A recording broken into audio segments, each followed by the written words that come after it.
What's happening, everybody? Welcome to another week of the NFL season. Week 6 kicks off tonight. Facemask Fantasy has you covered ahead of the game and ahead of the general Week 6 slate. Hope everyone's had a good start to the week so far. We've got football tonight. Happy to talk about it. The fantasy implications of tonight's game.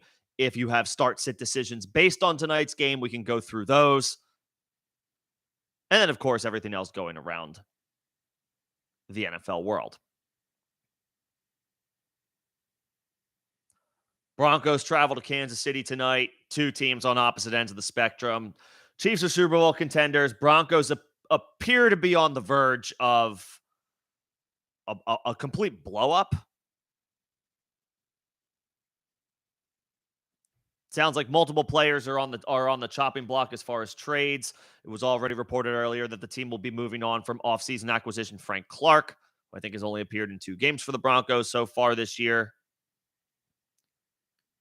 It's all bad in Denver. There's not really anything good, and there's not really anything that the Broncos as an organization can really hang their hat on right now. I guess maybe it's Russ. The one thing they can kind of hang their hat on is Russell Wilson is not playing poorly.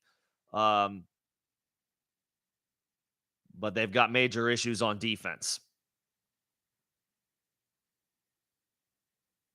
And even though Russ is playing well, that contract is still very much the contract plus what they gave up for in the trade is weighing heavily on the organization. They're upship without a paddle, upstream without a paddle, excuse me. If I could get my sayings correctly.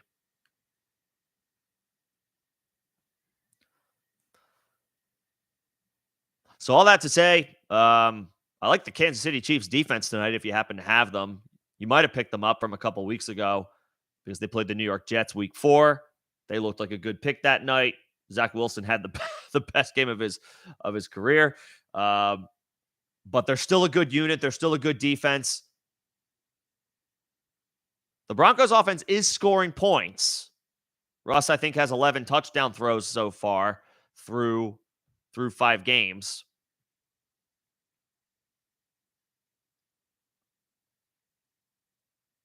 But this is a much better team, Kansas City is, than Denver. I expect them to be playing with a lead tonight. That would presumably force the Broncos offense to have to play more aggressive, which means that they're going to be just more prone to mistakes, potentially making mistakes. And if the Chiefs can capitalize on that on defense, they should be a solid stream tonight. Just throwing that out there.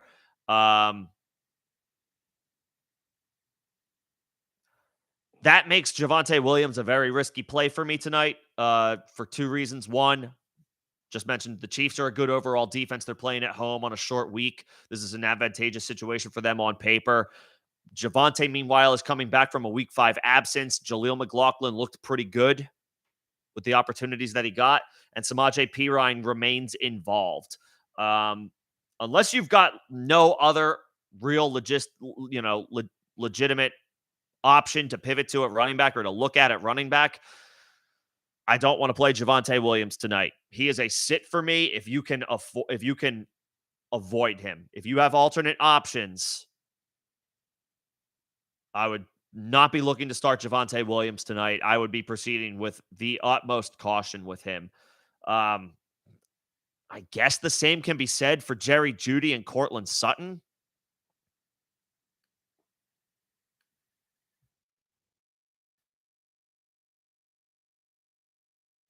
Like it's very up and down. Sutton's been a little bit more consistent, although he did bottom out in week 5. Tough matchup against the Jets. So I guess you could fire Sutton up as a wide receiver 3 based on his start to the season. Not a great situation. Judy's more volatile. Obviously, he's I guess potentially still working his way back from the injury suffered in the preseason. He's been okay. He's cleared 50 yards receiving his past 3 games. Back in week 3, he caught 80 for, he got 81 receiving yards. So it hasn't been all terrible, but it has been very low-end flex play-ish from Jerry Jeudy. I'm not sure we can expect too much more than that tonight.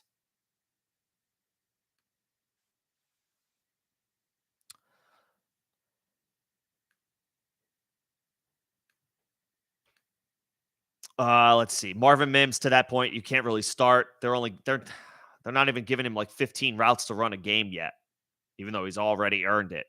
Um, so you're not firing him up.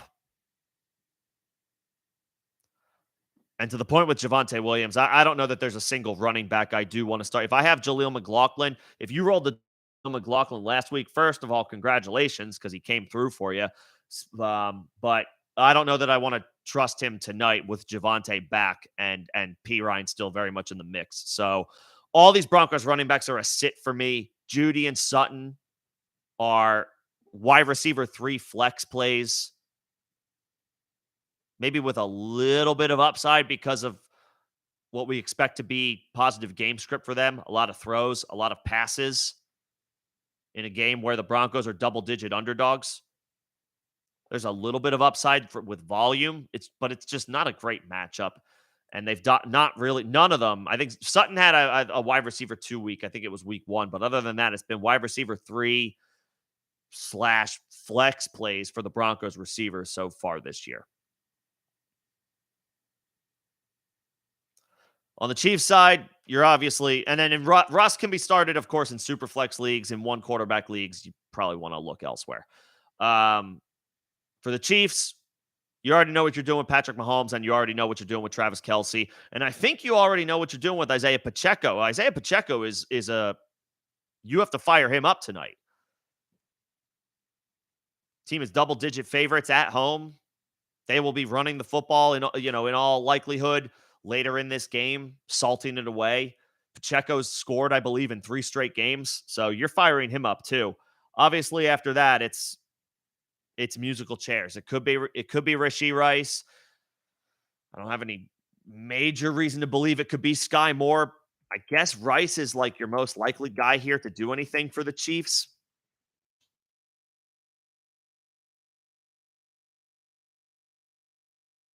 You're probably not firing these guys up outside of the deepest leagues.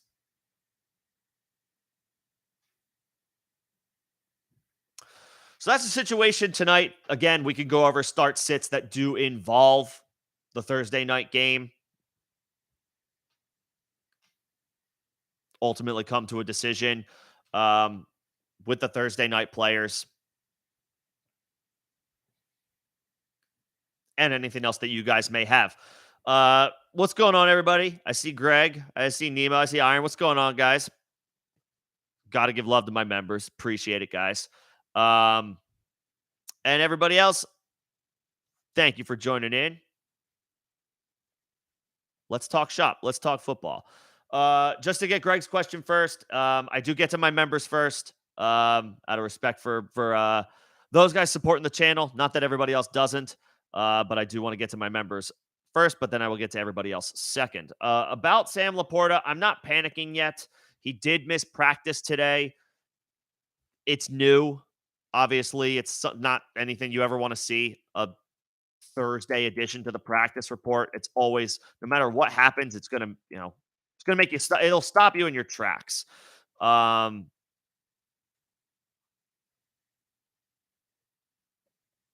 Calf injury. Not sure how serious it is. We just kind of have to wait and see until tomorrow.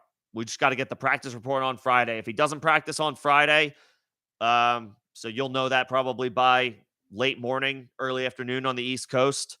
Um, If Laporta doesn't practice Friday, yeah, go ahead and find somebody else to at least grab on the wire, just in case.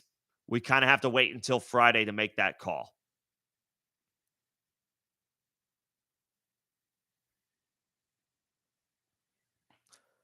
Nemo's asking a Javante question, and I see there are a couple Javante questions in here, so hopefully that helps, or hopefully I'm able to kind of kill 2 birds with 1 stone here. Um, of these options, I would probably just go with the guy that you probably picked up on waivers this week, Nemo. I would go with Demercado. Uh, if anything else, the opportunity appears to be his, and I know that Keontae Ingram is listed at first, um, atop the Cardinals depth chart.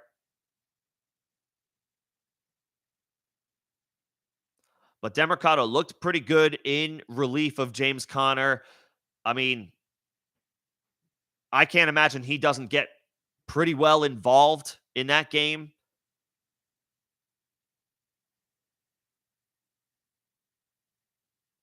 Wilson's tough to trust. He picked up a rib injury and he's already working his way back um, from having been on IR. So I don't know. I don't really trust Jeff Wilson this week in his first game. I would already be, hesitant on him if he wasn't on the injury report first game back, but now he picks up another injury on top of it. Fading Jeff Wilson. Roshan didn't practice for the second straight day. He's still in concussion protocol. Not relying on Roshan Johnson. It's looking like a Donta Foreman week for Chicago. Like if Donta Foreman is out there, you could grab him. I guess I should have mentioned that one. You could either go Foreman or Demercado. If you're worried about Demercado being listed second on the Cardinals depth chart, go check and see if Donta Foreman is still available, is still out there. If not, I would probably roll the dice on Demercado. Wilson coming back from IR and picked up a new injury. Roshan in concussion protocol. Akers is not playable right now. He just isn't. And I have major concerns about Javonte Williams tonight. I feel like we're looking at like a three-headed monster in Denver. I think Javonte will get his touches. I think Samaje Perine will mix in. And I think Jaleel McLaughlin did enough to stay involved. I think we're looking at a gross three-headed monster in that backfield in a game where the Broncos are double-digit underdogs. I don't like Javonte Williams tonight. I don't like Jaleel McLaughlin tonight. I don't like Samaje Perine tonight. I just think they're going to all eat into each other's work. And while one of them, I guess, in theory, could do well, one of those three guys, I guess, like should or maybe could score a touchdown. But your guess is as good as mine as to who gets that score. They're going to all probably split work, and that makes all three of them incredibly volatile. I guess if I had to, say who's the favorite to score a touchdown between these three guys, I guess by the nature of the beast, I have to say Javonte, but Javonte hasn't. That's just because he's the starter. He hasn't looked that good yet in his return. It's awesome that he's on the field to begin with, given the injury that he suffered last year and the timeline that he has taken to get back on the field. It's great to see, but he hasn't quite looked himself yet. Return to play does not equal return to form. What can we possibly expect to that end? What can we expect from Javonte Williams tonight, knowing that, it's already awesome that he's just on the field by itself. How much more can we expect given where he's at in the timeline that it usually takes to recover from the type of injury that he suffered last year?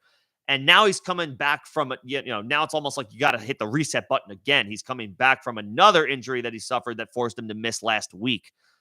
I can't unless you have absolutely nothing else on the bench. I can't advocate for starting Javonte Williams tonight unless you're down to your last options. And the same goes for Jaleel McLaughlin and Samaje Perine. Any one of those dudes could be like, look, I'm not going to try to predict the future here, but guys, actually, when you think about it, Samaje Perine is the pass catching back. Like maybe he's the favorite. I'm just realizing my camera is a little low. Sorry about that.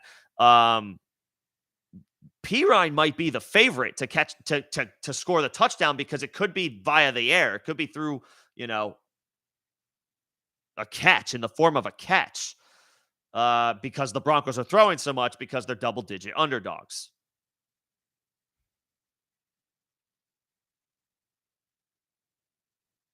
I don't want to start Javonte Williams tonight. I don't want to start Jaleel McLaughlin tonight, and I don't want to start Samaje Perine tonight. I think it's fair to say he's third out of the options here, but I don't want to start the other two either because he's in the mix.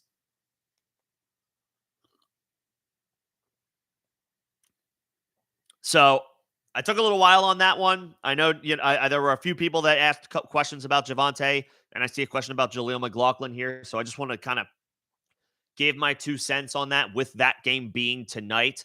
I would not be looking to start any Broncos running back tonight. I would be proceeding with extreme caution with any one of them.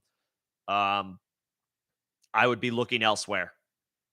I would be looking elsewhere. So Nemo for you, I would probably just hope that I can play, hope that Demercado can come through after a positive showing last week.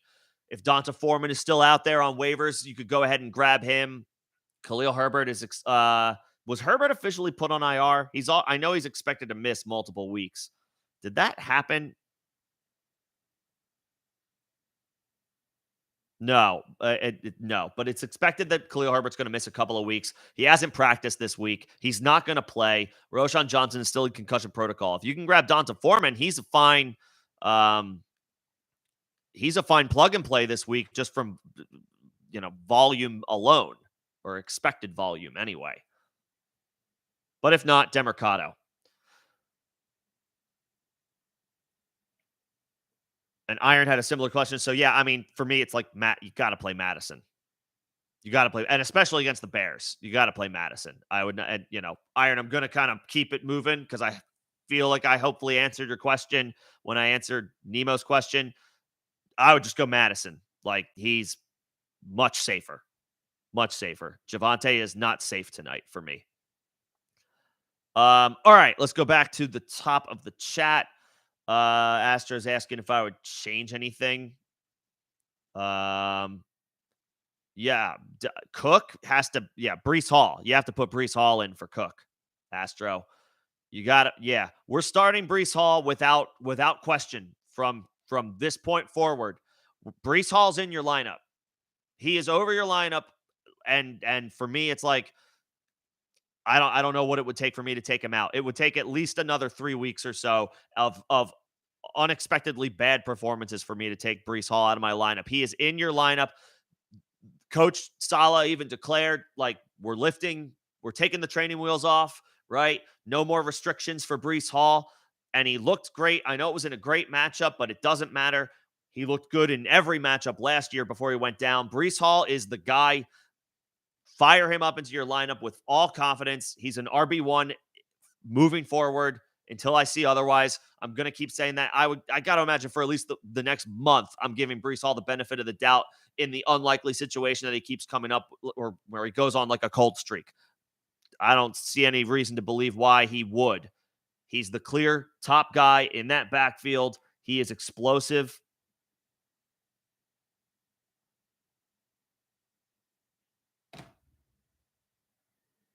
Yeah.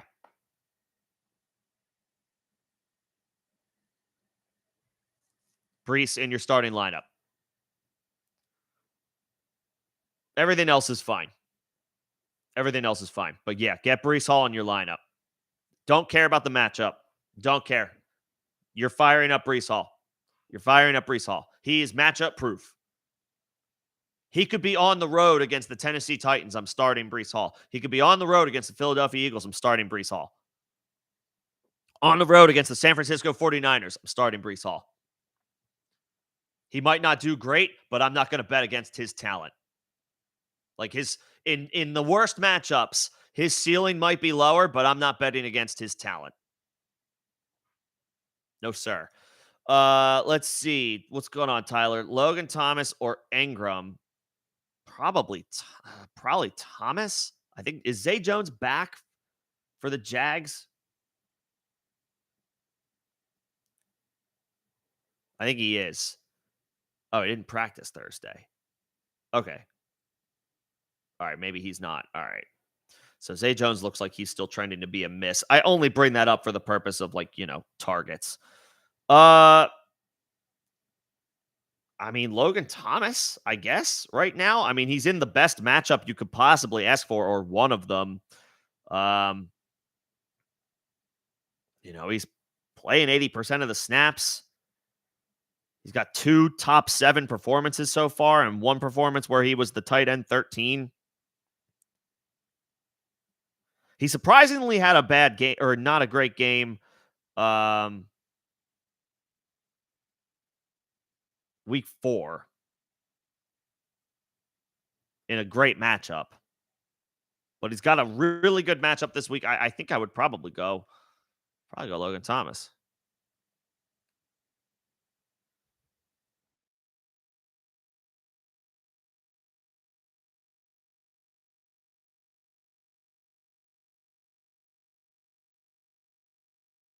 Let's see.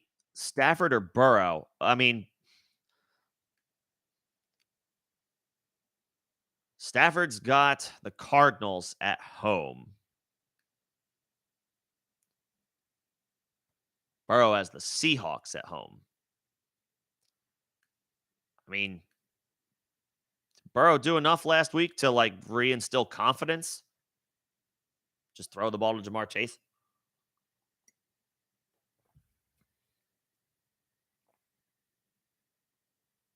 I think you have to go back to Burrow. I mean, Stafford, they're both good options, but I think I have to go back to Burrow. What's the status of T. Higgins? Limited at practice. So, like, Higgins might be back. I don't know if that's necessarily a good thing because if Higgins is going to be like trying to play through pain and fractured ribs are no joke. I mean, he's going to be limited. So it's going to be a lot more. It has to be a lot more of Jamar Chase. And that turned into a pretty good day for Joe Burrow. I think you got to go back to Burrow, even though Stafford has been good, is in a great matchup. Um, I'll go back to the guy I drafted to be a top 5 quarterback or top 6 quarterback in Burrow. As far as Gabe Davis or Osborne, I'd probably go Davis. I mean, he's on a heater right now.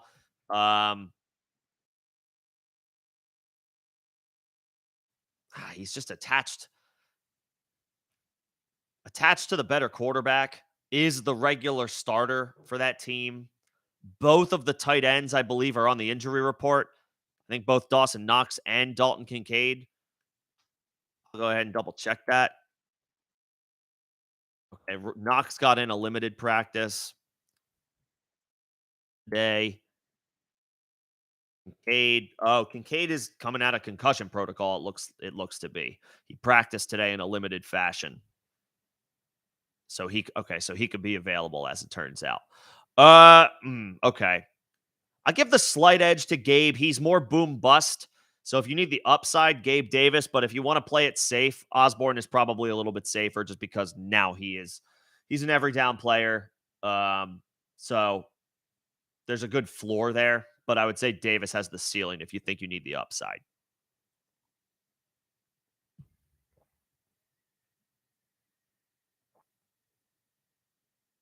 And Gabe and both of those guys over Pittman. Um, I think that's fair.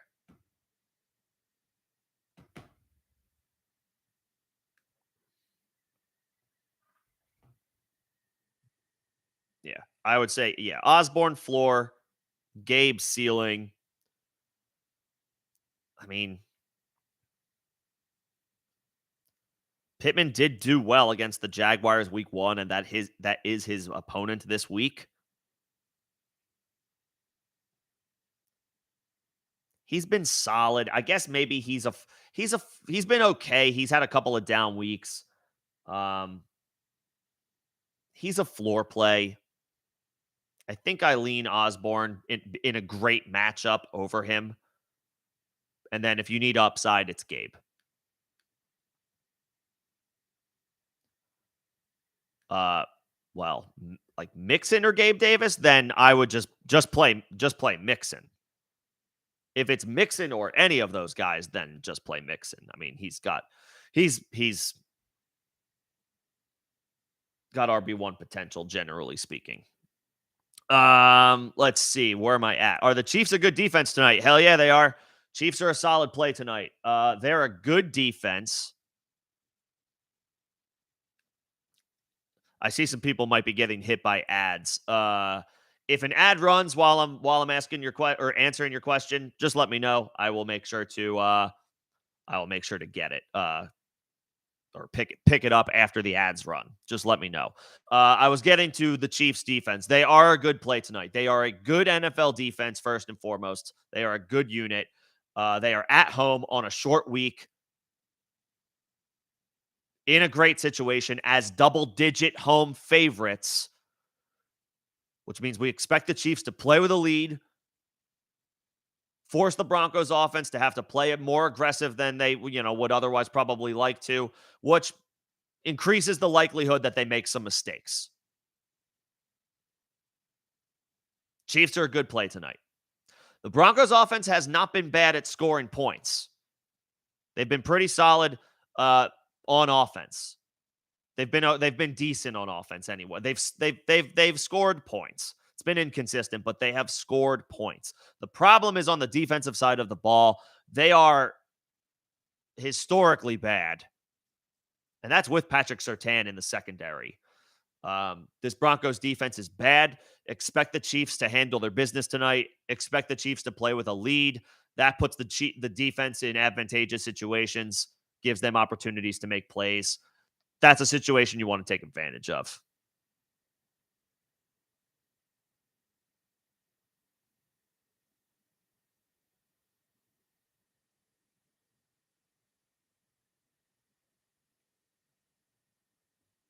Yeah. So fire up the Chiefs tonight. Pretty much unless you have like Miami, the Cowboys, the 49ers, or like the Eagles defense. Unless you have one of those four teams, fire up the Chiefs.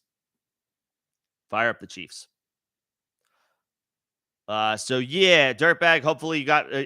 Hopefully you were able to hear that. I did go on a whole spiel about the Broncos. I don't like their backfield tonight. I am looking to pivot off of all three of them.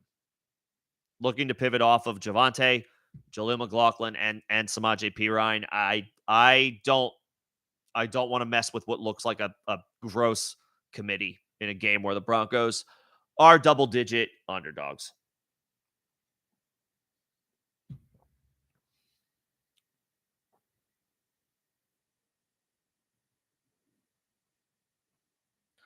As far as just to follow up, like Astro with, do you keep James Cook into your lineup?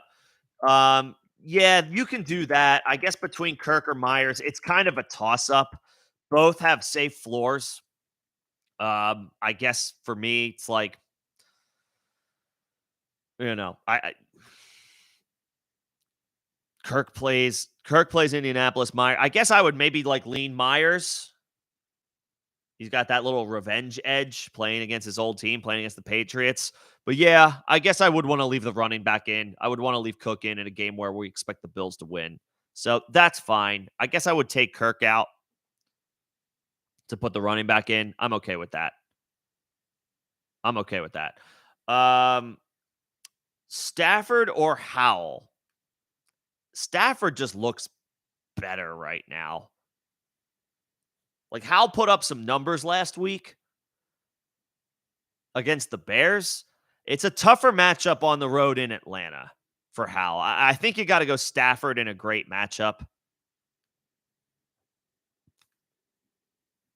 Nemo. I think you got to go Stafford. He's just playing better. He's just playing better, and it's a better matchup. It's a better matchup for sure.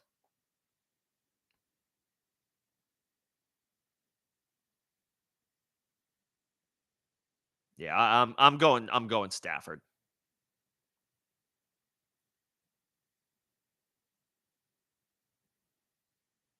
Tougher matchup for Hal against Atlanta.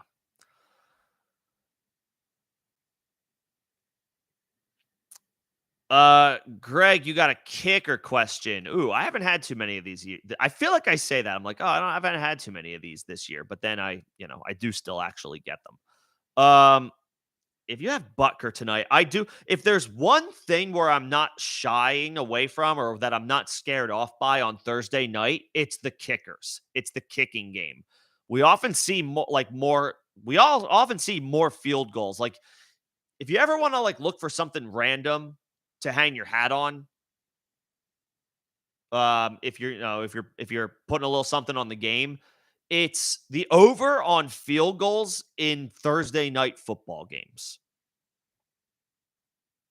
So I think Butker's a fine option tonight.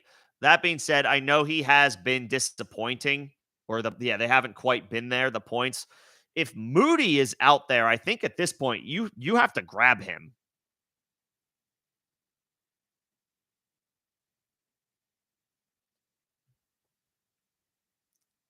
I actually really like the spot he's in on Sunday. The 49ers are going to be on the road in Cleveland. That's a tough spot. Not saying that they won't still have success, but there might be more drives where the offense stalls out and they settle for points on the road. I think you got to grab and play Moody this week.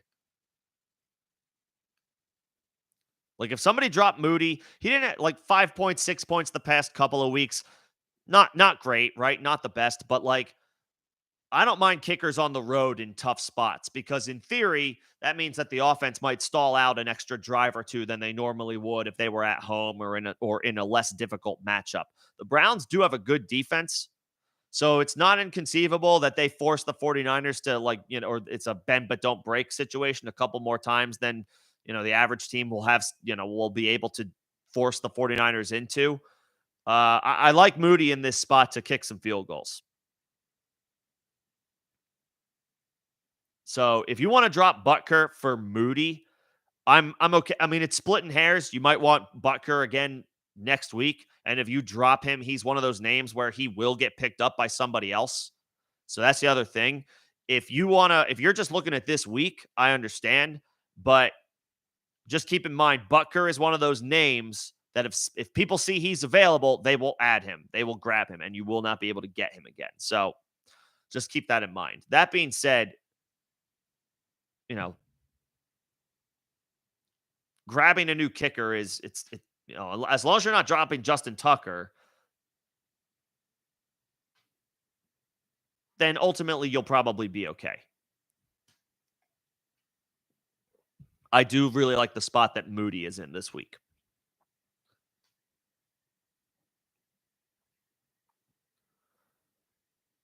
And then Nemo, Koo versus Washington or Moody versus. So yeah, I hope you were I hope you caught that. I like Moody this week. I do.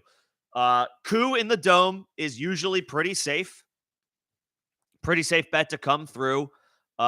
Certainly capable of kicking those long field goals that he's comfortable with in the dome.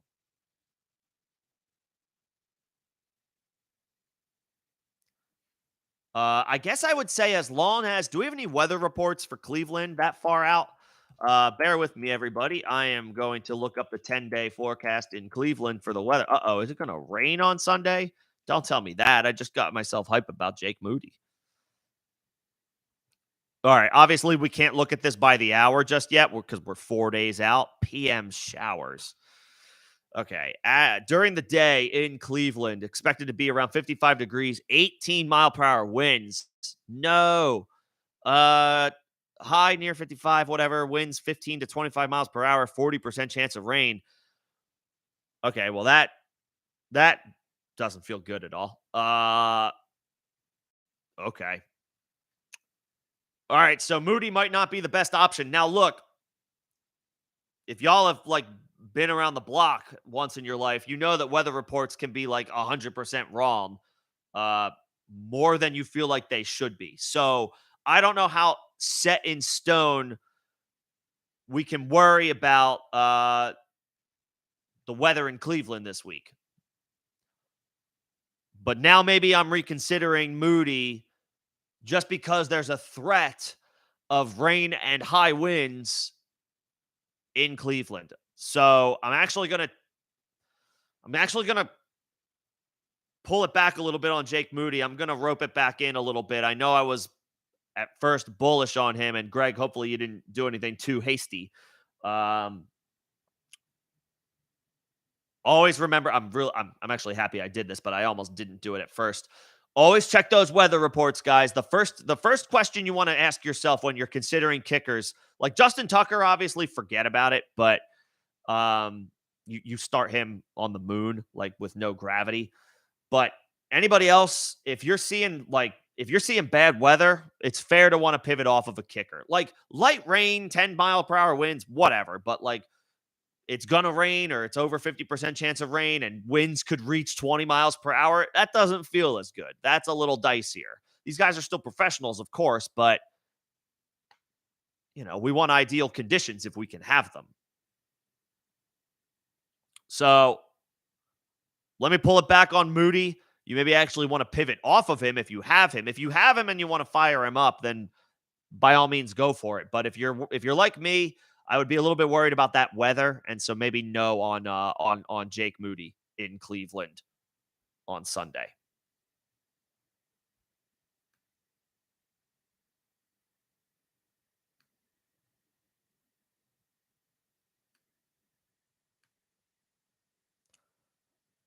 So I would probably go. I would just go ahead and go Younghoe Koo, Nemo. I don't love him, but in the dome at home, he's usually pretty safe, and he's usually a good bet to kick a bomb.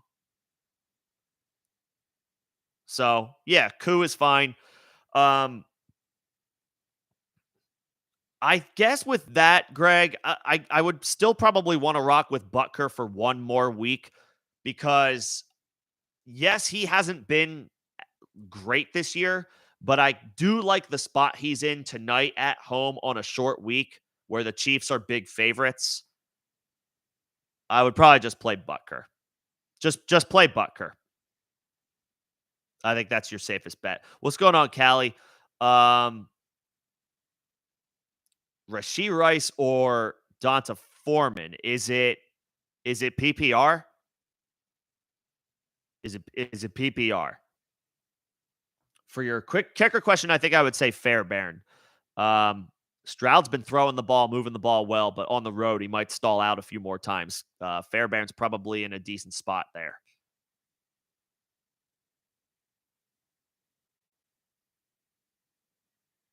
So Fairbairn for your kicker question, but is it PPR?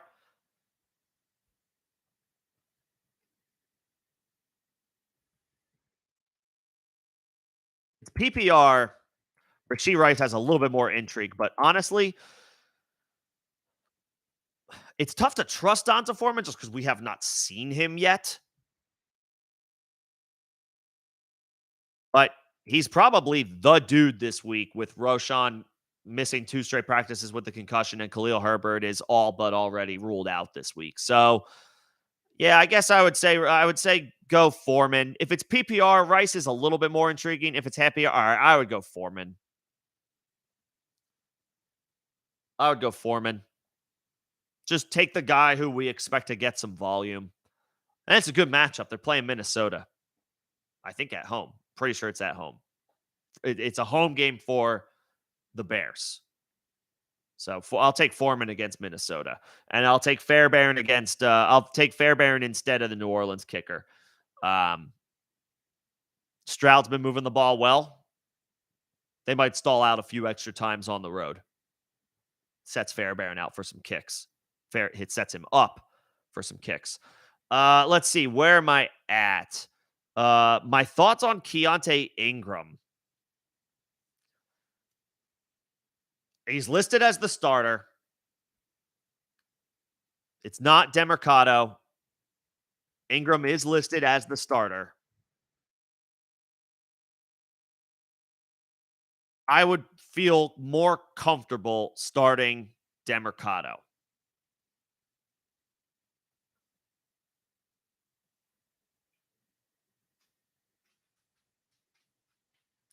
Uh, didn't play week 4, didn't play week 5. He got 5 carries for 13 yards in a tough matchup against Dallas and 1 8-yard catch. 2 carries against the Giants for 6 yards. 5 carries week 1, -4 yards for Keontae Ingram. 2022, Ingram got, I think it was like 1 or 2 opportunities when James Conner missed a game. He posted 1 RB3 week where he was the RB26, so he was almost an RB2, where he went 9 carries for 14 yards. He did get a touchdown, and he caught 2 balls for 23 yards. I don't have much in the way of like confidence in Keontae Ingram. He might be listed as the starter, but you got to Demercado has there's a little bit more upside with him because he's unknown. We saw something from Keontae Ingram. We saw a little something. Like we've seen a sample size of him like a small sample size this year and last year. There's not a ton there.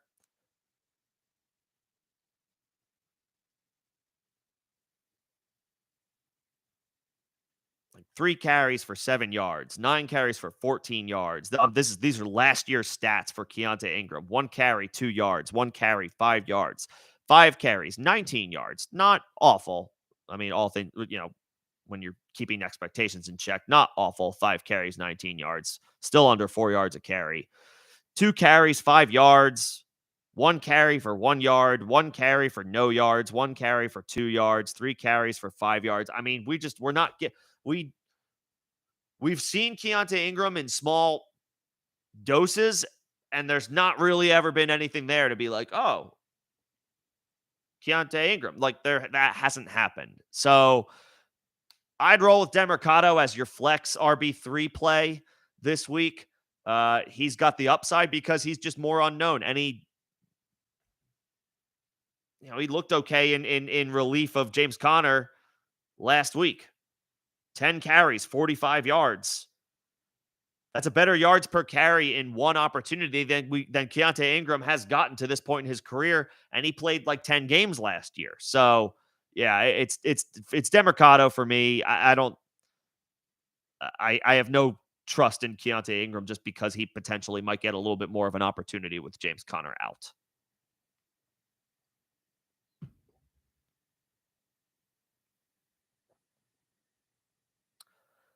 Uh, 5-0. Congratulations. Trade Kenneth Walker and Fields for Bijan. That's interesting. If that's on the table for you and it's a one quarterback league, I mean, can you you probably can't get away with Tua and Kenneth Walker, can you?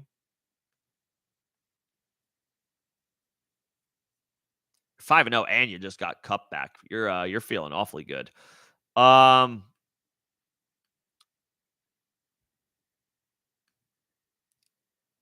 It's possible that for the rest of the season,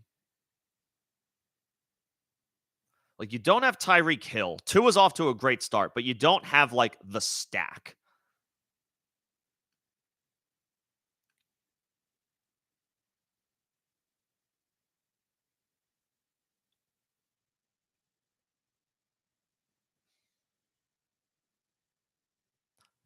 I guess Tua is safer.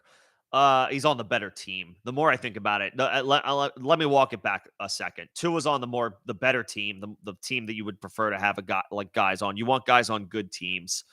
Um, it's fine to keep Tua over Fields. Which means you would rather have Bijan than Kenneth Walker for the rest of the season, even though Walker is off to a great start. Bijan looks like a top 3 running back rest of season. Walker looks like a top 8, to be fair. Or a top 10. Yeah, at least a top 10 running back, to be fair.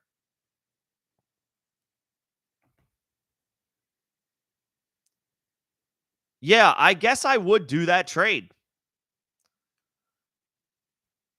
I would do if it, one quarterback where these are like, maybe some shallower rosters or shallower teams, where you can trade a quarterback that you don't need and a running back for a better running back. Yeah, I'm okay with that. I'm okay with that. Yeah, I'm good with that. What's up, CXK? Between Metcalf, London, and Garrett Wilson, London's got Washington. DK's got Seattle on the road. Wilson has the Eagles. I mean, probably the first 2, right? Probably the first 2. Metcalf for sure. You have to Metcalf for sure. You have to play his upside every week, and it's gonna, it could be there could be points scored in that game. The Bengals, you wonder if did the Bengals find a little bit of their groove a little bit last week against the Cardinals. And then London just has like a great matchup. Wilson has a tougher one. I think your first two. I think you got to go. I think you got to go DK and London. I think you got to go DK and London.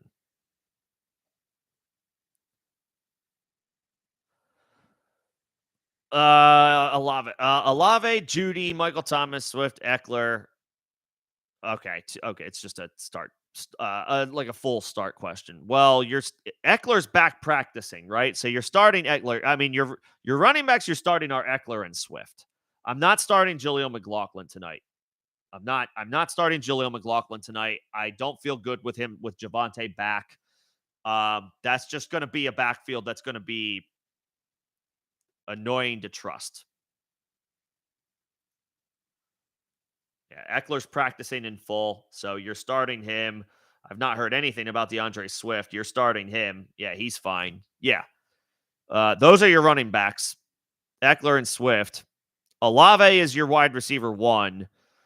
Boy, and then like Judy, Michael Thomas. Okay. Your question is your flex, I would say, because you probably need to start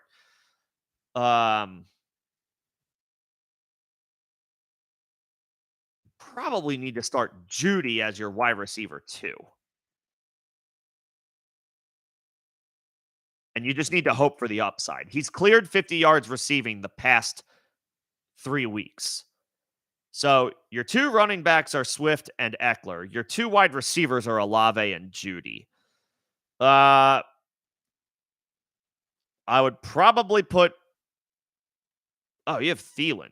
What am I missed. Sorry, I missed Thielen. Yeah, you're playing him. I mean, you're riding the Adam Thielen wave. Okay, yeah. Sorry, I missed Thielen at first. So Eckler, Swift, and then Olave, Judy, Thielen. SK. And put Judy in a wide receiver spot. Leave your flex open. That goes for all y'all. That goes for everybody. If you've got a Thursday night player going tonight, don't put them in your flex. Put them in their positional spot. Keep your flex open till Sunday. We never know what'll happen. Injuries pop up all the time. Maximize your flexibility. Put your players in their positional spots for Thursday night football. So yeah, Olave, Judy, Thielen, Eckler, and Swift. And Astro, no, if you have the Cowboys, just play. Who does Dallas have this week? Man, I'm drawing a blank. Who do the Cowboys have this week? Oh, that's right. They're on the road against the Chargers. That's actually not. That's not a great spot. Nevertheless, they are talented enough where you just fire them up. I like the Chiefs. I like the spot that they're in tonight. If you need a defense, I don't know that they're available in too many leagues, but they're a really strong start tonight. I don't know if I would play them over the Cowboys just because the Cowboys still have a ton of talent on defense.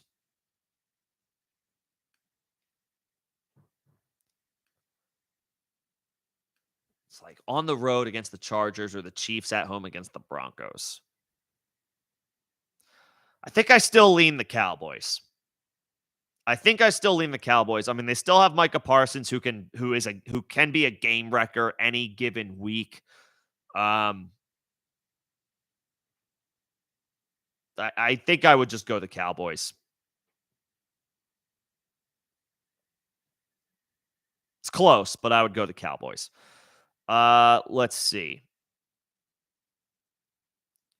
Traded Hopkins for Mixon straight up. Nice. I like that. Because you have Diggs, you have Ayuk. Hollywood's been solid. Tank Dell's in concussion protocol, but he's a good wide. He's officially declared himself like I'm a solid wide receiver 4. Sold high on Hopkins to get a running back. I like that move, Dylan. Nicely done. Nicely done. Um, and someone traded Hawk for Waller and Pickens. Yeah, that's fine because yes, it's a tight end downgrade, but they pick up a good wide receiver. Yeah, that's fair. Like Hawkinson is top 3, but he is still somewhat volatile. He had like a 10 point. What do you have last week? Was it like 10 points? So I mean, he's still human, right? Now he does get the boost with Justin Jefferson being out, but actually Hawkinson's been quiet other than his blow up week 2 against the Eagles. Um, he's only crushing it for you if you play tight end premium or full PPR. And he actually no, he's only crushing it if you play tight end premium because in full PPR, it's all things relative. I mean, Hawkinson in half PPR the past 2 weeks was the tight end 15 last week and the tight end 29 the week before. I mean, he is like, yes, he's a little bit more bulletproof, but he's still prone to down weeks. Like, so picking up Waller and Pickens, yeah, that's fair. That's fine. That's fine. I don't have a problem with that. I don't have a problem with that. What's going on, Hunter? I just now saw this. Who would I take between Richardson or Stroud if both are healthy? For fantasy, I mean, Richardson. All things equal and they are healthy, you take that rushing upside. If this is a who would I rather draft as my NFL quarterback, so far right now it looks like Stroud looks strong. Richardson does still look like he's got huge untapped upside. Um, he's making NFL throws that I don't think people were expecting him to make this year. Uh, I would say right now between the two, it's a pretty fair. I would say it's a pretty 50-50 split argument, but for fantasy, it's not a question for me. I'd rather have Richardson. All things equal. Like if they're both fully healthy, no issues, no concerns, nobody's on the injury report, everybody's good. Richardson for fantasy, and then it's like it could be a push for the NFL, like as an NFL quarterback, but with the current situation, as like who would I rather draft? I have to say like for the NFL, I have to say Stroud. But for fantasy, all things equal, Richardson.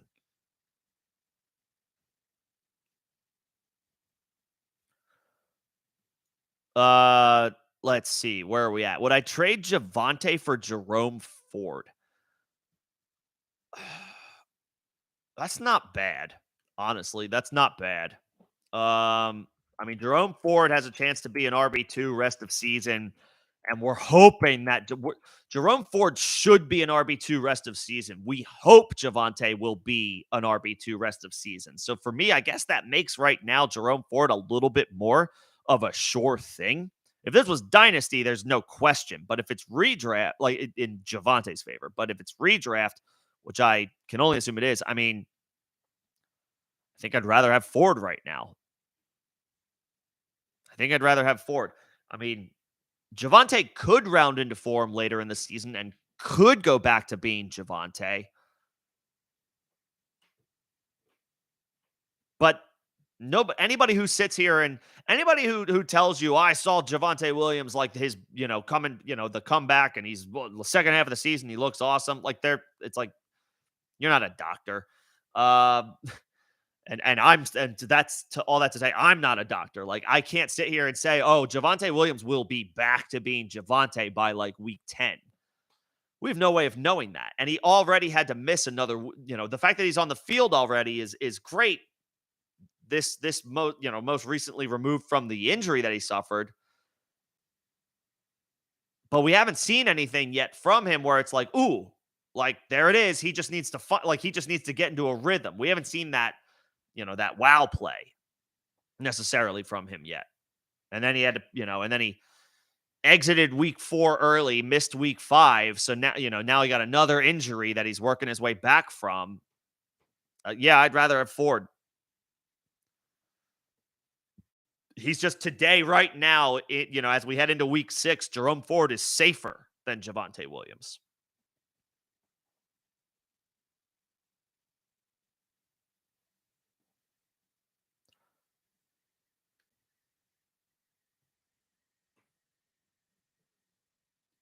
Javante and Sanders for Kyron Williams. I mean, I think I like the one. I mean, that's fine too, honestly, because I've not been a Sanders guy this year. So if you can move off of him, that's fine. But I would ask for like a Tank Dell level type of wide receiver in return just to make it an even 2 for 2. If you can pull that off, then I'm fine with that as well. Like, just it was like you can just be like, yo, it's a 2 for 1. If we need to make this even, you're gonna cut somebody anyway. Like, give me your wide receiver 6.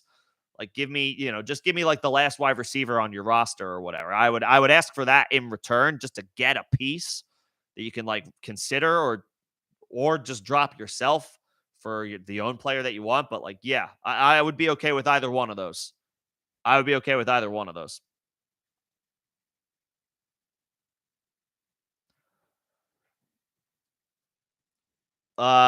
Trade Chase and Pittman for Lamb and Bijan. I would need to know who the rest of your lineup, Joe, but I don't know that I want to trade Chase. Lamb has been relative to expectations. Lamb has not. The big numbers haven't been there. Now, if you sorely need a running back, then okay, fine. But who else are you going to have after this? I guess, I needed Joe. I need to know your whole team, man. Drop the whole team in the chat, and we can come back to this because, like, I got to know like where are your strengths right now, and what are they going to be after this move. Drop your whole team in the chat, and we can help you out. What's going on, Cap? Demercado, Foreman, or Palmer in full PPR? I Palmer is a sneaky good option in full PPR. And then I would probably say, I guess I would say Foreman just because I don't need to have any questions about Demercado's role just because Keontae Ingram was put at the top of the Cardinals depth chart. So I would probably go Palmer because it's PPR and Foreman because it looks like both Herbert and Roshan Johnson are going to miss for the Bears. In theory, I have no problem playing Demercado, but he was listed second on the depth chart for the Cardinals. Not that I'm that worried about Keontae Ingram, but it does throw a wrinkle into the situation that I'm kind of just like, all right, now if I don't have to deal with this, then I'm not going to. So, Foreman and Palmer.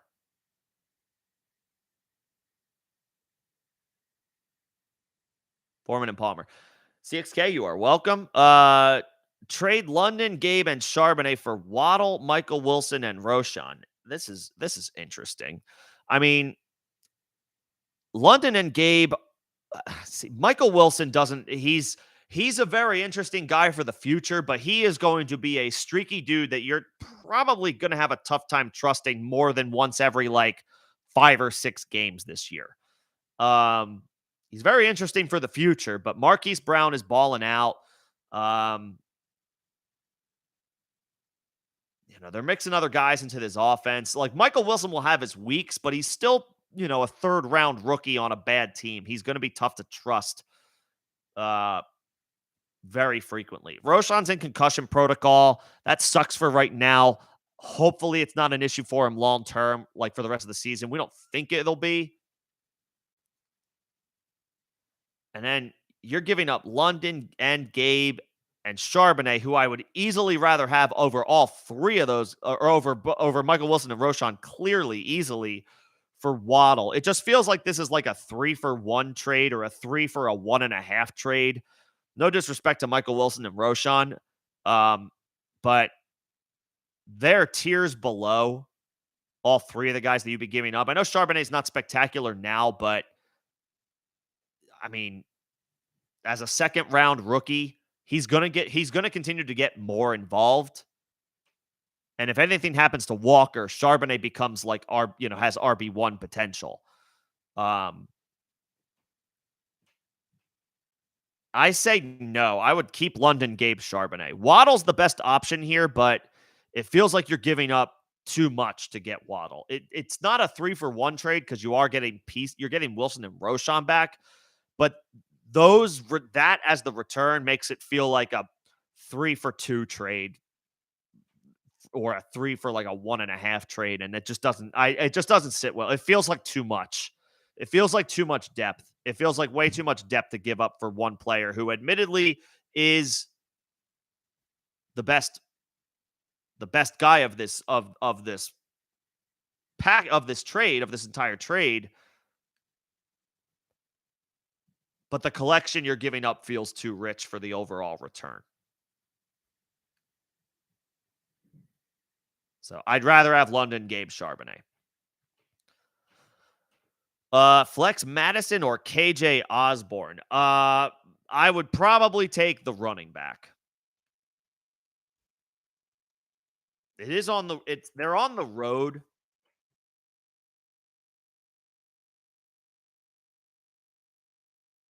And in half PPR, like if it was full PPR, we'd have we'd be talking about Osborne here, but I think because it's half PPR, I give the edge to Madison.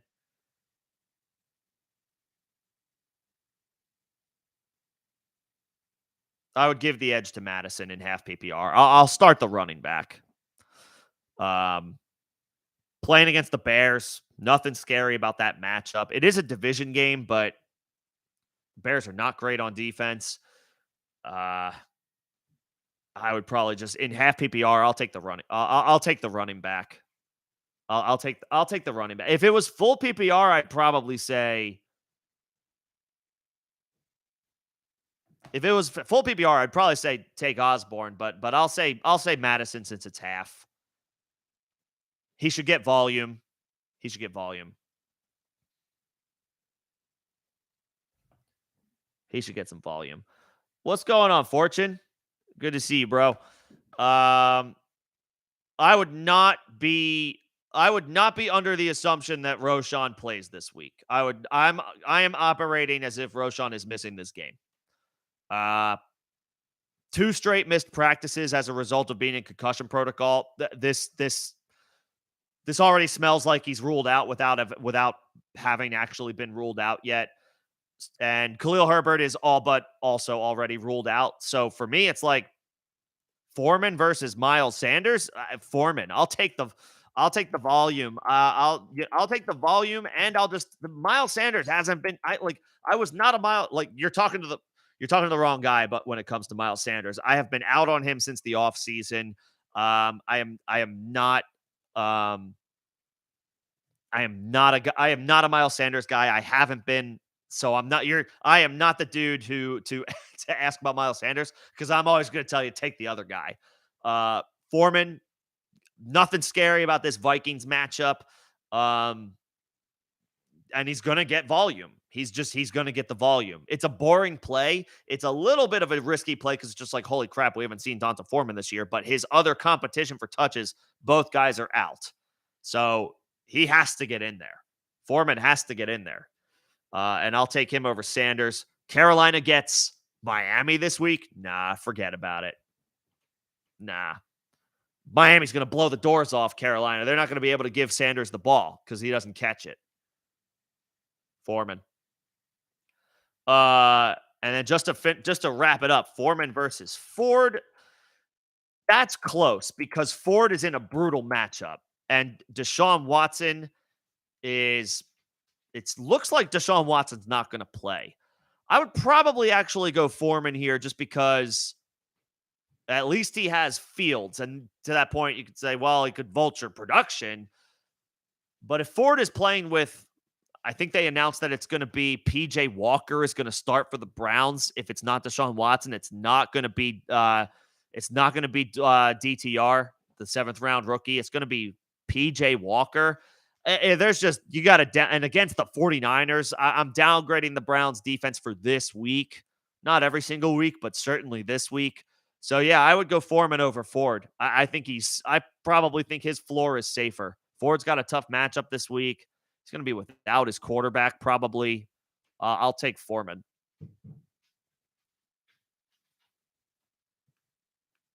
I'll take Foreman.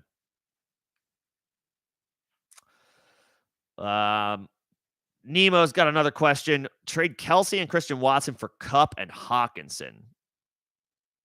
Ooh, you'd have like a full Ram stack. I mean, Stafford is, you got to give Stafford credit. He is throwing the hell out of the football right now. He looks good. He's like bounced back in a big way from the injuries he suffered last year. Uh, and he's got two bona fide studs to throw the football to.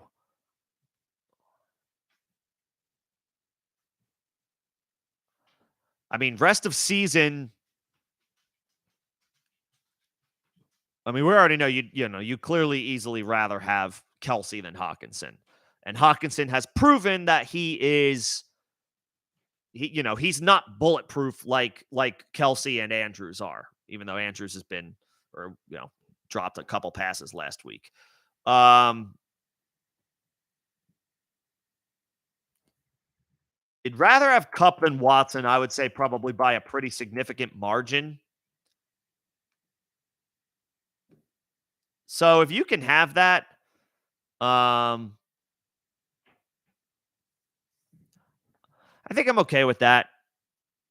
I think I'm okay with that. You're going to have some more volatility at tight end. That's the only thing.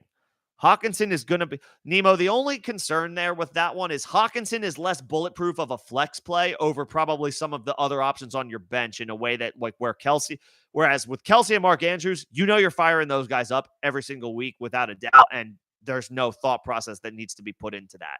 If you're acquiring Hawkinson, it is possible that you are not acquiring. I mean, your permanent other starter is Cup in this trade.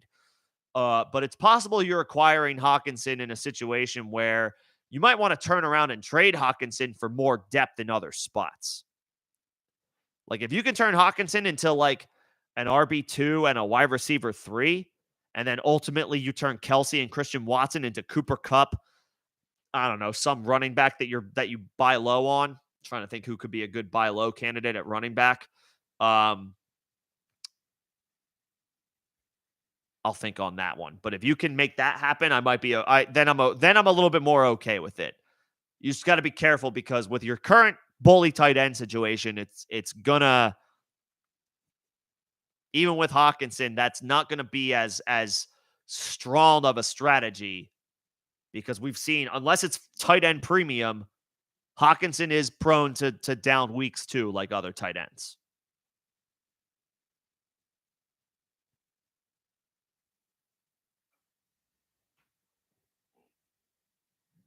But if you can acquire that and then turn Hawk into, a solid running back that you believe in, and then some more depth at wide receiver, kind of like that one. Kind of like that one. I like that. I would, if you can make that happen, I'd be cool with that.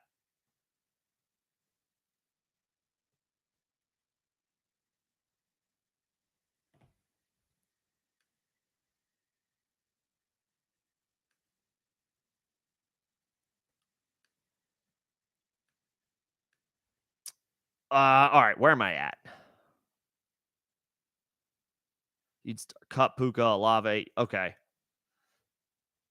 Well, that's not bad too, Nemo. Yeah, I mean, I'm okay with it as long as I know you understand this, but obviously Hawk is just not as he's just not as a layup as Kelsey is. Obviously, Mark Andrews slots into that spot, but there could be a couple of weeks where it's like, oh, I got to put Hawkinson on the bench. That's all. But I mean, getting Cooper Cup, you'd much rather have him than Christian Watson. Cup alleviated any long term concerns about his hamstring injury right away, week 5, like immediately. He's pretty incredible. Derek, appreciate the kind words. Always trying to help people out. That's all. Let's see. Trade Rashad White, Adam Thielen, and Goddard for Josh Jacobs. That's interesting. It's a lot, and you have Laporta. So the only concern there is Laporta picked up a calf injury. And it would be nice to know what his status is for the weekend. Maybe before you potentially like lose out on Dallas Goddard this week. Can you get like the last guy on the on the other team's bench just to like get another warm body in the trade That being said, I am okay with this. Like, you normally 3 for ones, I'm like, meh, on. I don't want to give up that much value for one player, but this would be a big upgrade. Like, going from Rashad White to Josh Jacobs would be significant. Selling high on Adam Thielen while his floor does look super strong rest of season. Ideally, you have other good wide receivers already that you're able to hang your hat on, and then for the rest of the season, you have Laporta that Goddard becomes expendable. If you could get like If you could get like the last guy on the other team's bench just to like get a warm body, I'm okay with that. I'm okay with that. I am.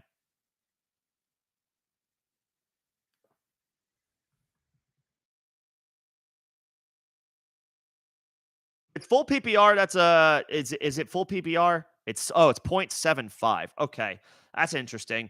I think I would still say I'm okay with this. If you could, yeah, like if you can just get like a warm body in the trade, like get a second piece just because you're giving up three, just be like, hey, this person probably has to drop a player or two to execute this trade anyway. So just say like, yo, give whoever you're gonna. I do this all the time. Whoever you're gonna drop, just give them to me, and then I'll make the decision if I want to cut that player.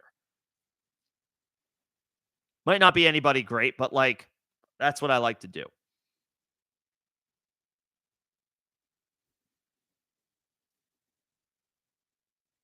But obviously, also check on the status of Sam Laporta. He missed this. He was a new add to the injury report today with a calf injury. We want to see if he's able to give it a go, if he's able to practice Friday.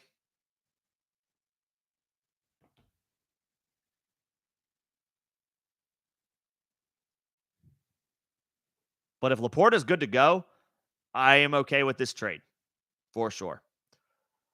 If Laporta is down, just to follow that up because Greg asked about it below, if Laporta is down, I would probably pivot to Logan Thomas.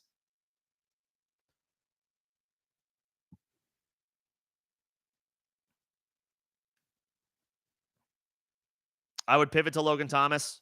I mean, got heavily involved last week. Spectacular matchup this week. I would probably just pivot to Logan Thomas if Laporta is down. You can just drop the last guy on your roster for him because you're obviously not dropping Laporta.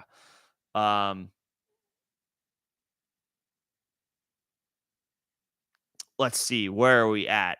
Oh, Nemo's got some company with that bully tight end strategy. Nemo, I think he did it. Nemo did it last year too. Likes that bully tight end. Start Wilson or Goff. Oh, this is super flex because you have Hurts as your other quarterback. Wilson's in a tough matchup tonight, but he has been, I mean, as a double-digit road underdog, he's going to be throwing the ball a lot. As for Goff, the Lions get Tampa Bay at home. I'm pretty sure that's correct. So, he's in the dome where he plays better. Goff plays a lot better at home than he does on the road. They're neck and neck. I don't love Thursday night games, but obviously that's not analysis. That's just like a gut feeling. So for me, I would probably lean Goff just because he's got a full week of normal, regular preparation for a game, whereas Russ is on the road. And the Broncos feel like they're like on the verge of an implosion. Like every report right now about the Broncos is they're looking to trade everybody. They're 1-4. Their season is spiraling out. They played one of the best teams in the league, which happens to be one of the teams in their division tonight, the Kansas City Chiefs, who are probably going to handle their business at home, send the Broncos to 1-5, and essentially end their season before it even gets the chance to start. Like, yes, Russ is going to chuck the ball tonight, probably 40 times. Russ is probably going to chuck the ball 40 times tonight. They are 10-point underdogs. So if you want to chase that, if you want to chase that expected game script, I understand. But it is a tougher, it's a tough matchup at home. Excuse me, it's a tough matchup on the road for Russ, whereas Goff has not as bad of a matchup at home. So like they're neck and neck because Russ has put up numbers this year. Ah, shoot. Goff is on the road. Crap. Goff is on the road. I just thought he was at home. I thought he was home against Tampa. I had the opponent right, but I had the location wrong. Goff is on the road in Tampa. I apologize, everybody. That's my bad.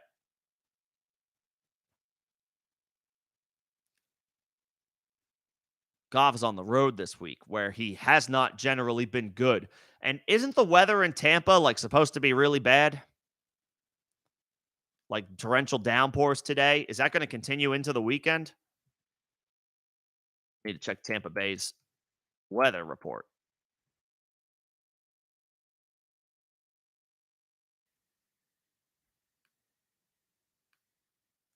Let's see what the 10-day forecast is for Tampa Bay.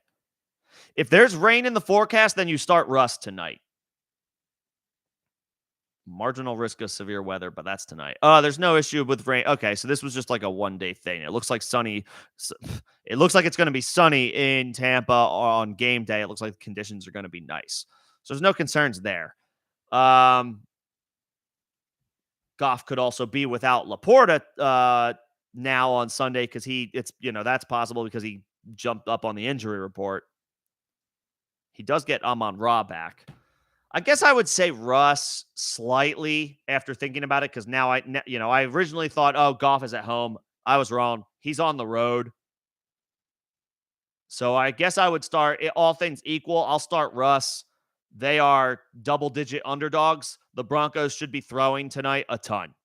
And also, if they want to trade Jerry Jeudy or Cortland Sutton, then it probably behooves them to showcase those guys. So throw the ball, throw the ball, throw the ball if you're the Denver Broncos.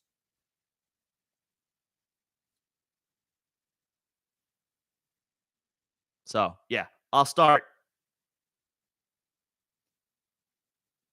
Russ tonight instead of Goff if this is a super flex league.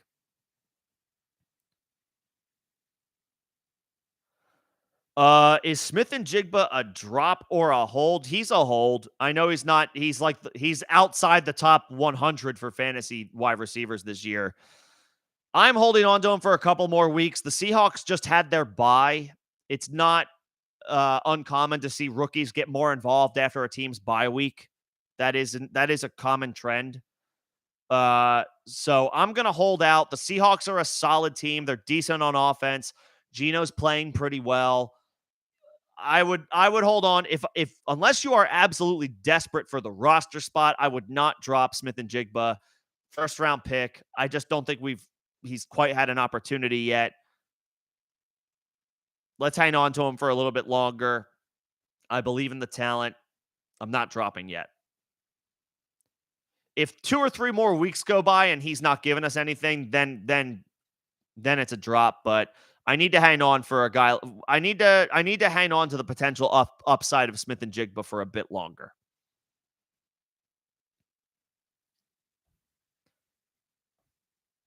And yeah, if an ad pops up, you could just rewind. I think that was Tyler who called that out. Thanks, Tyler, if you're still in here. If an ad pops up, just rewind a little bit, and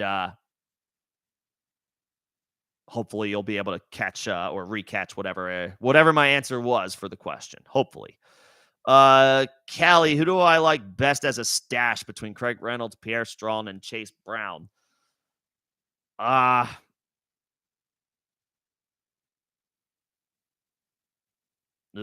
I guess Reynolds, just because he has gotten some opportunities over the course of the season.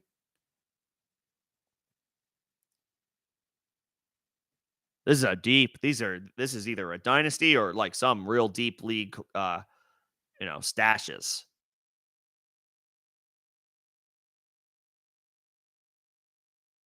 But they're all close. They're all close. I guess. I mean, Reynolds has gotten enough. Reynolds would run behind the best offensive line of this group. Although I guess the Browns aren't too far behind for Pierre Strong.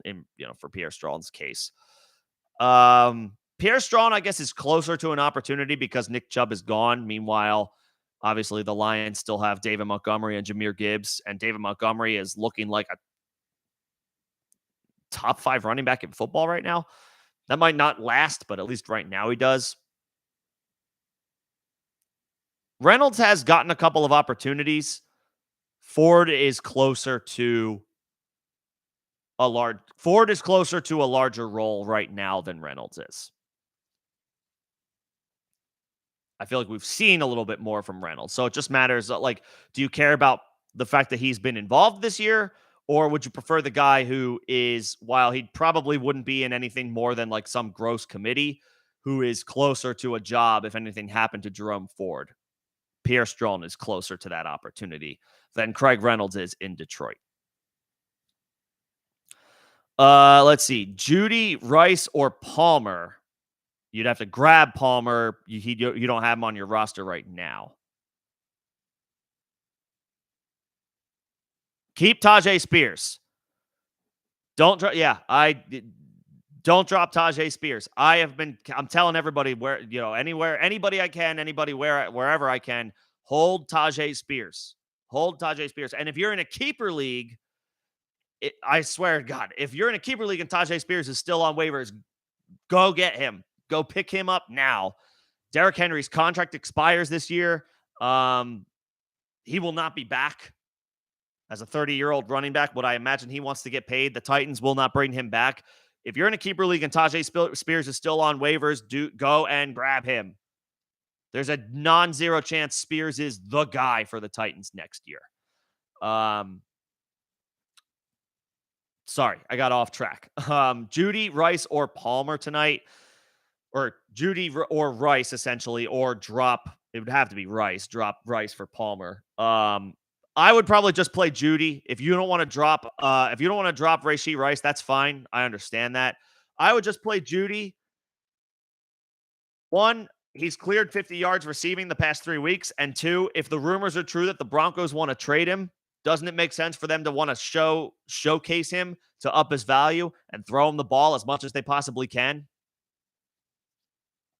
Now, Russ might not force the issue, but that doesn't mean that they won't call plays where they're dialing it up for Jerry Jeudy. And Courtland Sutton, to be fair, they might be wanting to move both of those guys.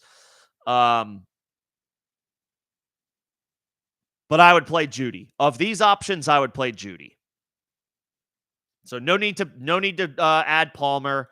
If you want to add Palmer for Rice, I'm okay with that. But I would play Jeudy regardless, and absolutely 100% hold Spears. Absolutely 100% hold Spears.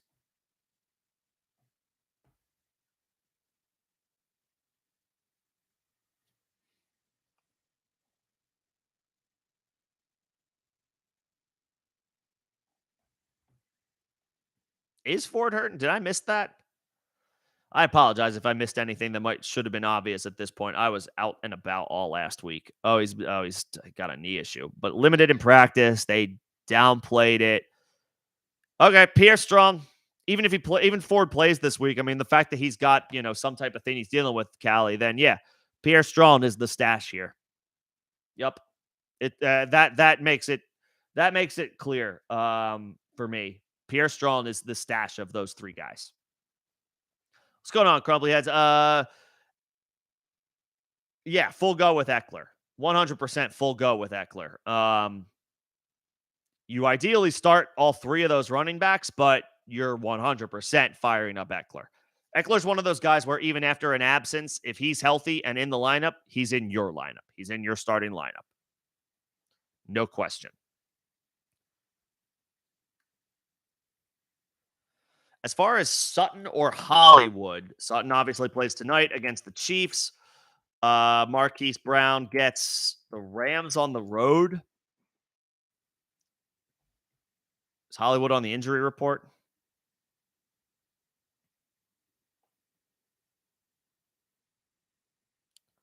He returned to practice today. He was out due to an illness. Okay, so not an injury, but he was just maybe feeling a little under the weather. Hollywood, Crumply Heads. Marquise Brown has been rock solid this year and is a good player in general. In half PPR, 7 points week 1. Remember, Josh Dobbs had been traded to Arizona 5 minutes before the Cardinals' first game. So 7.2 half PPR points, not too shabby 14.4 half PPR points week 2, 14.6, 14.1, 14.1. The dude has been a rock solid wide receiver 2. Um, basically all season thus far. Wide receiver 19, wide receiver 19, wide receiver 17. That's pretty safe. Sutton has been more up and down, has been more volatile. And he's only topped out as the wide receiver 16. That is the best single. That's a better performance by about a point than any week Marquise Brown has had this year. But there's no question who the more consistent player has been. It's been Hollywood. I would just rock with Hollywood. I would just rock with Hollywood.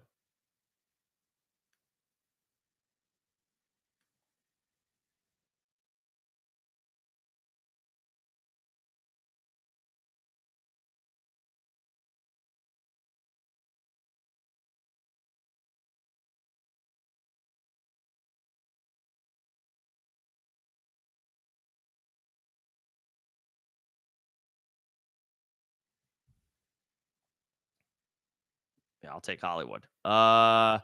Just double checking my own lineups to make sure I don't do anything I don't regret as far as my start sit options. I don't think I have anything to choose from tonight. Firing up the Chiefs defense in multiple places. I've got Javonte squarely on the bench in one of my leagues.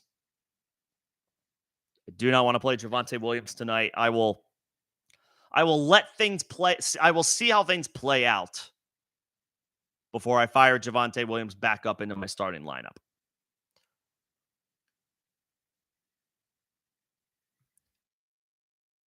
Ayuk or Metcalf. I hate that you have to choose one, but I guess I would go Metcalf. Ayuk has a tougher matchup um, in Cleveland, and the weather is potentially not going to be good in Cleveland on Sunday. There's potential for rain. There's potential for winds climbing up to 20 miles an hour. If you look at if you look at the 10-day forecast, the weather in Cleveland on Sunday right now doesn't look great. Obviously, that could change. Weather changes quickly everywhere and anywhere all the time. But right now, I'll take the guy who is probably playing in some somewhat safer conditions.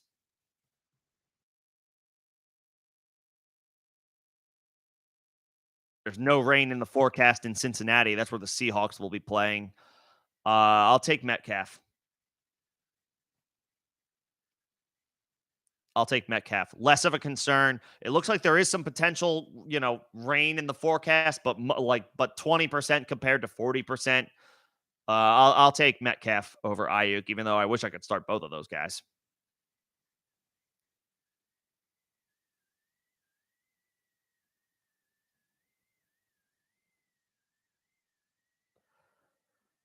Would I trade Javante and Elijah Moore for Jerome Ford and OBJ? So Beckham doesn't really do anything for me, and at this point, Elijah Moore has, I guess, for me, a little bit more value. Um,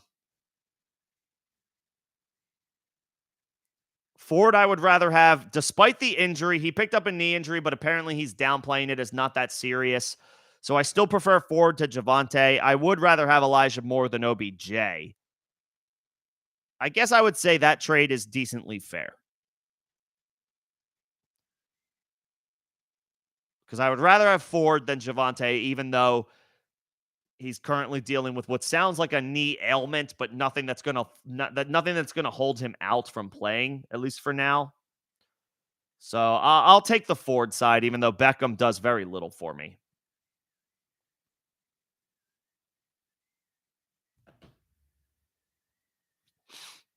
Beckham does very little for me.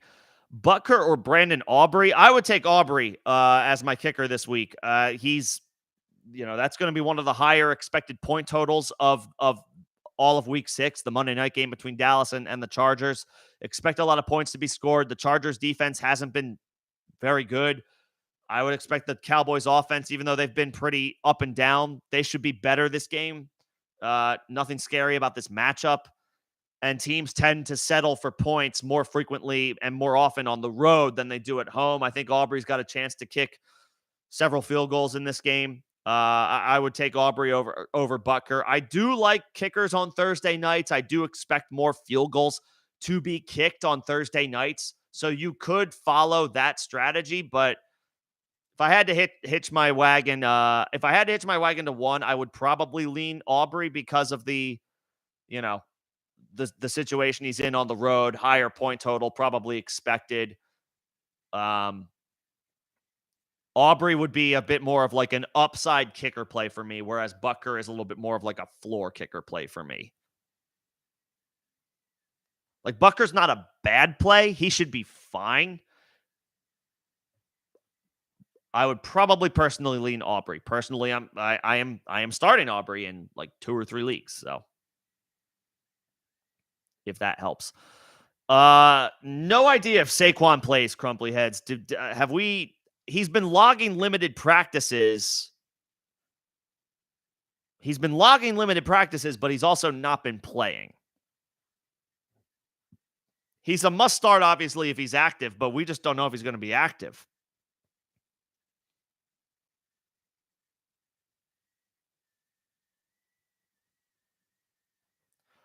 Let's see if he can log a full practice on Friday. If he logs a limited practice on Friday, I'm not going to be optimistic just because he practiced all this week. But if he logs like full practice, good to go,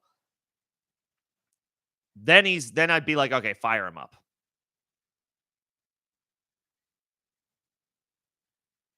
But yeah, I mean, Saquon's tough right now. He's been practicing, but he hasn't been playing. So it's tough to look at the limited practices right now and make any type of conclusion, draw any type of conclusion. We got to wait and see what his status is after tomorrow's practice. If it's a full practice, that's a good sign.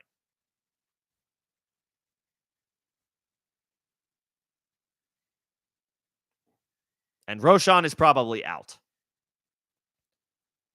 Back-to-back missed practices due to concussion. I would say all signs point to being ruled out for that one. Half PPR, you need one as a third flex. That's cool. You have 3 flexes. Of those guys, Zay Jones is still missing practice, so I don't think he's an option. Keontae Ingram, I'm not in on Keontae Ingram just because he got put at the top of the depth chart. I would probably go Rashee Rice here. I would probably go Rice tonight. And roll the dice on the upside. We haven't seen anything from Quentin Johnson just yet, whereas Rashee Rice has been more involved. Had a solid day last week, 4 for 33 and a touchdown. And as your third flex, I feel like you could do worse than a guy who, any given week, he could be Patrick Mahomes wide receiver 1, and this is a great matchup.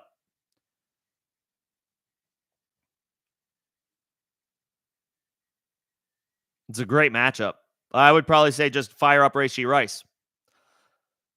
If you want, put him in one of your wide receiver spots. Leave those flex spots open. I always encourage people, if you have players playing on Thursday Night Football, no matter who they are, put them in one of their position spots. Keep your flex spots open through Sunday, through Monday if you have players go on Monday night. Maximize your flexibility. You never know what type of random injury might pop up on over the course of the weekend. But yeah, I would go Rice. And then in a keeper league, would I trade CD for Addison and Evans? It depends on the cost of these guys, but I don't mind getting the 2 for 1. Now Evans is dealing with an injury and he's 30 years old, and so these soft tissue injuries are more concerning for older players. But you'd be getting 2 for 1. CD hasn't been lighting the world on fire. Addison's been, he's hit on some big plays, but hey, counts in the box score, and that's all that matters. So Addison's been solid, and now obviously he's got a bigger role for at least the next month with no Justin Jefferson. If you can keep CD for some type of decent value, then I'd probably try to keep still sticking it out with him. But if not, and if Addison is like cheaper, Evans is a little cheaper this year because people were concerned about him. I'm okay with it. But if you can keep CD for a decent cost next year, then I'm not as enthused.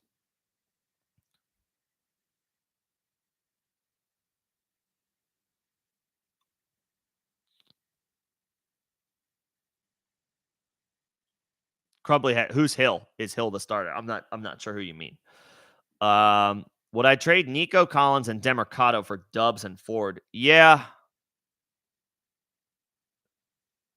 probably. Yeah, because I'd much rather have Ford than Demercado for the rest of the season.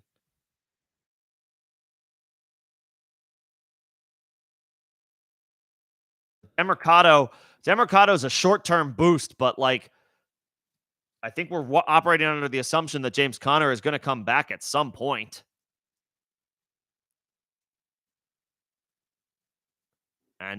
Meanwhile, we know Nick Chubb is not coming back for the Browns. It's a little volatile because Nico has been really good and Ford is on the injury report. Apparently, it's not serious.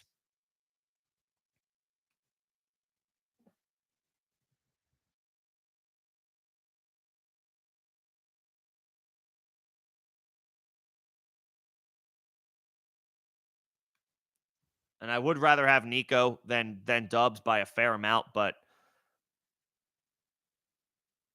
I'd rather have Ford. I guess I'd rather have Ford because we know Nick Chubb's not coming back. We're pretty sure at some point James Conner is coming back for the Cardinals, and then that sinks Demercado.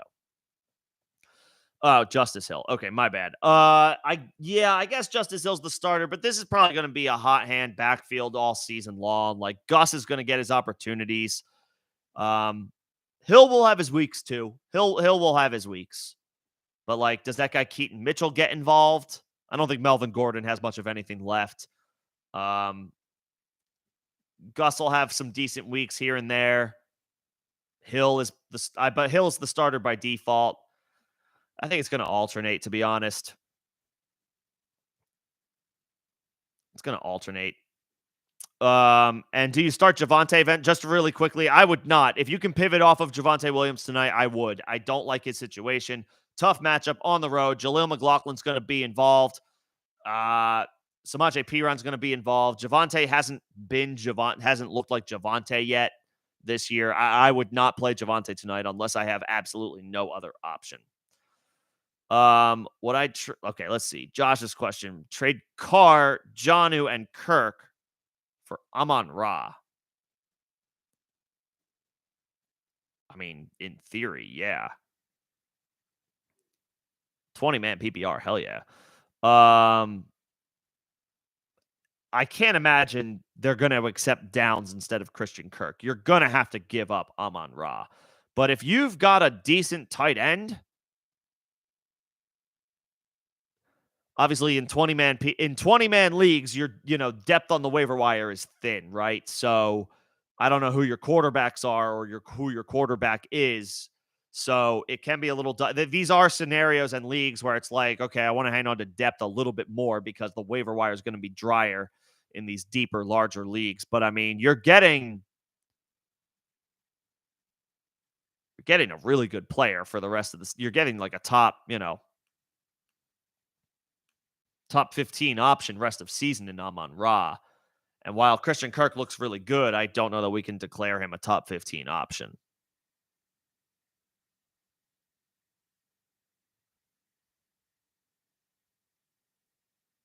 The only thing that gives me pause on this one is that it's a 20-man league and you're giving up a 3-for-1, so depth is going to be at more of a premium.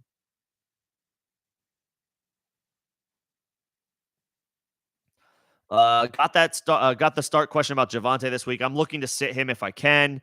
Except this trade. You trade Fields, Walker, and Amon-Ra for Mahomes, Chase, and James Cook. Oh, wow. Downgrade from Walker to Cook.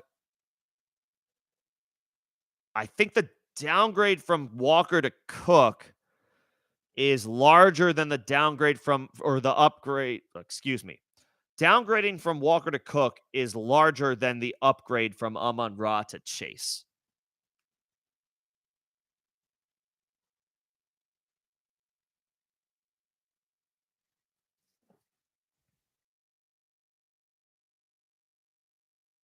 I think I say no.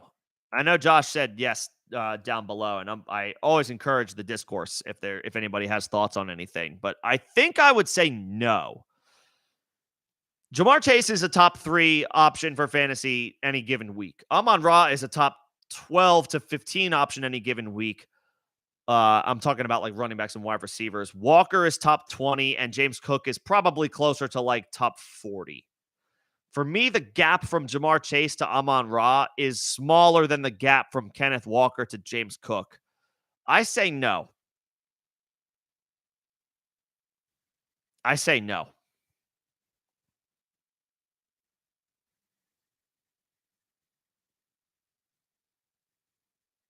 Yeah, I say no to that. Is Hill a good start over Chuba and Kendre Miller?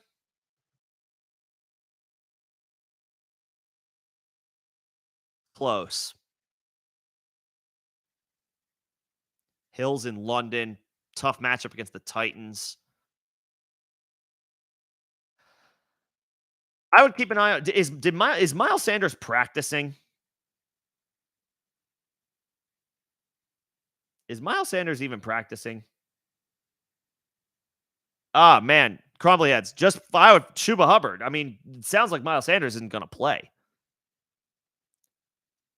It sounds like Miles Sanders isn't going to play. So Chuba over, I would say Chuba over both of those guys right now. Chuba's going to get volume.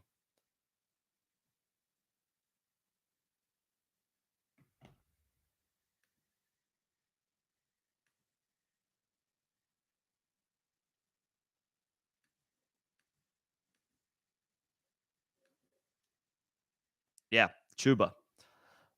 Let's see. All right, got Ray's question, and then I'll probably be winding this down as I get closer to the bottom of the chat. So Ray, I got your question. But first, before I wrap it up, just want to, or before I get to Ray's question, as we kind of wind this down, because kickoff is in 15 minutes. Appreciate everybody coming in, hanging out today. I will be back on Saturday at 6 p.m. Eastern and Sunday at 11 a.m. Eastern for Start Sit Help. So be sure to tune in for that one if you have any other questions ahead of the weekend and ahead of course, the Week 6 slate. So be sure to tune in there. Now let's sort through this trade offer. You give up Barkley, Olave, Myers, and Zach Moss for Adams, Madison, Stevenson, and Rashad White. So it's like a 4 for 3. Oh, no, it's a 4 for 4. Barkley, Olave, Myers, Moss for Adams, Madison, Stevenson, and Rashad White.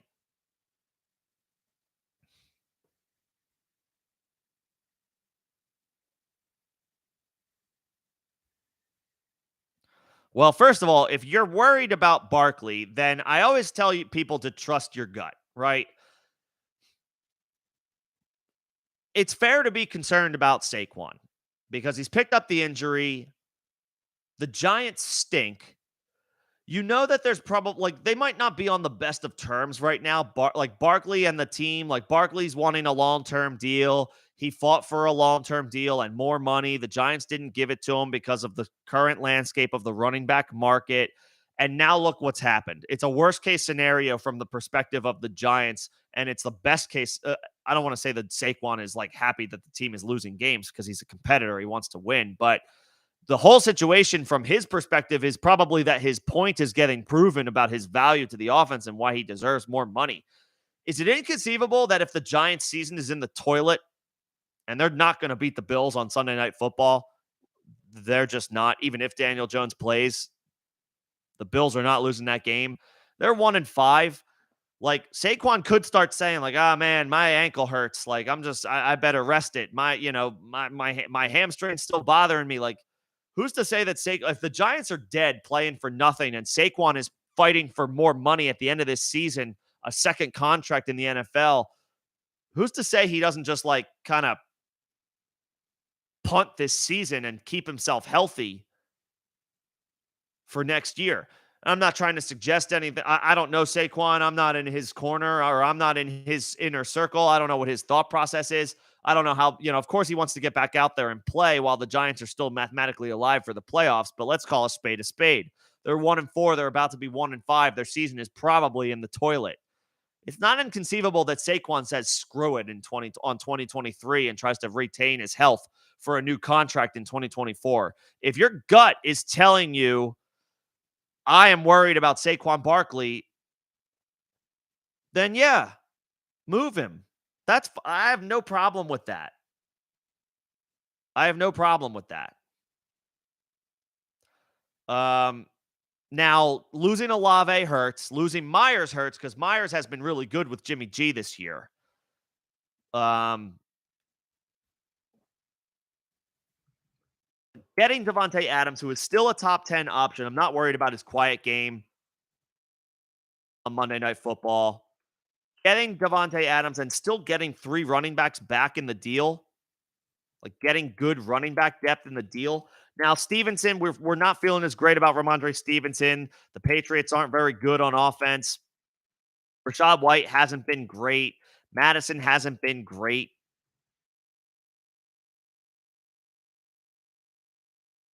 But you're unloading a running back that you're worried about, and at least you're picking up some really good running back depth. Yeah, I'm okay with that move. I'm okay with that. I really am. You're giving up the second and third best players in this deal in Olave and Myers. Well, Barkley's the second best player in this deal behind Devontae Adams, but he's not, he's healthy and his situation is volatile. And if you're worried about it for all the reasons I just talked about, I'm okay with this trade. I am. Zach Moss is off to a great start, but they just signed Jonathan Taylor. It's a good idea to move off of him now. Moss might stay involved, but they just paid Taylor to be the guy. They're gonna ease him in and eventually move him into like, okay, you're back to being RB1 again. So that's Moss is a toss in for me in this situation. I am okay with this trade. I'm okay with this trade. I am good with that. And yeah, I guess that's for anybody who has Saquon Barkley. It's okay to be worried about him when you consider all the intangibles. The Giants stink. He picked up an injury. He's eligible for more money next year, right? It was just a 1-year deal that they agreed to. He's going to be looking for more money next year. Is he going to go out there and give it his all for a team that, they're going to be 1-5 after week 6? What's the rest of their schedule look like? I know they don't play the Eagles until the end of the year. After the Bills, they get the Commanders at home. They could win that game. They get the Jets at home. Jets have a good defense. I don't know about that one. Then they play the Raiders on the road. Raiders are probably better than the Giants. Then they play the Cowboys again. That's a loss. They play the Commanders on the road. Let's say they go 1-1. Let's say they split with the Commanders. They play the Patriots. They could win that game. They play the Packers. Play the Saints on the road, lost. They play the Eagles twice. Can't feel good about the Giants in those games. And they play the Rams at home. All right, so it's okay. Their schedule is not like awfully daunting, but they themselves just don't look very good. They just don't look like a good team right now. So fair to be worried about Saquon, especially if the Giants season goes south, which if you're 1-5, you can't have any positive expectations at that point. Even if they go 500, the rest of the way, they're a 6-win team. If the Giants go if they lose to the Bills, assuming they lose to the Bills, even if they go 500 the rest of the way, they are a 6-win team. That's not sniffing the playoffs. Saquon could just coast into hoping to get more money next year when he's fresh and potentially able to compete on a contender. So yeah, go ahead and make the trade. CXK, you got offered Olave for Metcalf and James Cook. Sure. If you're rebuilding, I like James Cook a lot, but you're unloading a running back. Metcalf is what, 3 or 4 years older than Olave? Sure. If you're rebuilding, Yeah, you unload you unload an RB2 in James Cook. Olave has Olave has more value in Dynasty than DK Metcalf does. Metcalf's not a, you know, he's not a slouch, but Olave I would put as a top 8 receiver. Metcalf is maybe more closer to top 15.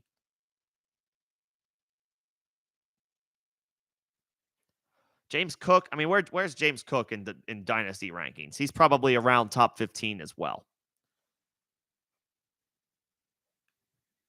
Could you sneak a third round pick out of that, CXK? If you could, then I'm okay with it because I think for dynasty purposes, you would still be getting the best player in Olave. That is decent depth to give up. That is decent depth to give up. If you could sneak like a pick out of that, I would be okay with it. I do like Olave long term. Although his quarterback situation is not like necessarily settled long term. Derek Carr hasn't looked good so far.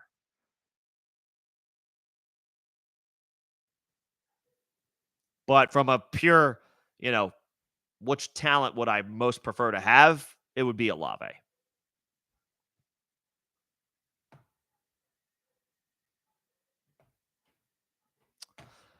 That does it for me. No, correct. I am not in Saquon's inner circle. Let the record show. That'll do it for me tonight. I think I got everybody. I see Callie just dropped in a question, but I will be wrapping this thing up shortly since we are 5 minutes to kickoff. Appreciate you guys coming in and hanging out. So hopefully everybody enjoys the game. Hopefully y'all, if you have outcomes going tonight, hopefully they go in your favor and gets the fantasy week started off on the right foot. Demercado, Komet, or Dotson. Standard scoring, long distance TDs get bonuses. If it's standard, then Demercado. If it's standard scoring, I would go Demercado, Callie. I mean, Komet has tight end 1 appeal, but I have a tough time, Komet has tight end 1 appeal. I have a tough time, moving off of running back who I think is going to get decent volume in Demercado. Dotson just hasn't given us any reason to believe this year. So I would go Demercado. We can revisit this one as well over the weekend, Callie, if you'd like to.